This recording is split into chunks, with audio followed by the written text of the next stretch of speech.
பண்டைய தமிழரின் போர்க்களங்களில் ஒரு மர்மமாயிருக்கும் கதை. இது பாண்டிய மன்னரின் இரட்டை கபசம் பற்றியது. பாண்டிய மன்னர் வேலசுந்தரனுக்கு 2 கபசங்கள் இருந்ததாம். ஒன்று செம்பில் உருவாக்கப்பட்டது, மற்றொன்று பசும் பொன்னால். ஆனால் இது சாதாரண கபசம் அல்ல, இதில் ரகசிய பூஜைகள் செய்யப்பட்டிருந்ததாம். பொற்கபசம் மன்னரை விஷத்திலிருந்து காப்பாற்றும். செங்கபசம் எதிரியின் சூனியத்தையும் நச்சு பூசலையும் தடுக்குமாம். இந்த இரண்டும் ஒரே நேரத்தில் அணிவிக்கப்படும். போரில் வெற்றியும் பிழைக்கும் கூட இதனால்தான் வந்ததாம்.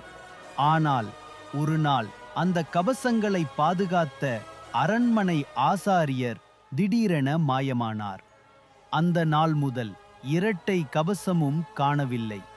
இன்று அது தமிழரசின் மறைக்கப்பட்ட தங்கச் சமயம். இந்த இரட்டை கபசம் உண்மையில் இருந்ததா? அது இப்போ எங்கே இருக்கும்? இதுதான் பாண்டியர் மரபின் மறைந்த ரகசியம். இது போன்ற தமிழர்களின் மறைந்த ரகசியங்களை தெரிஞ்சிக்க உங்கள் கதையின் ரகசியம் சேனல்ல சப்ஸ்கிரைப் பண்ணுங்க.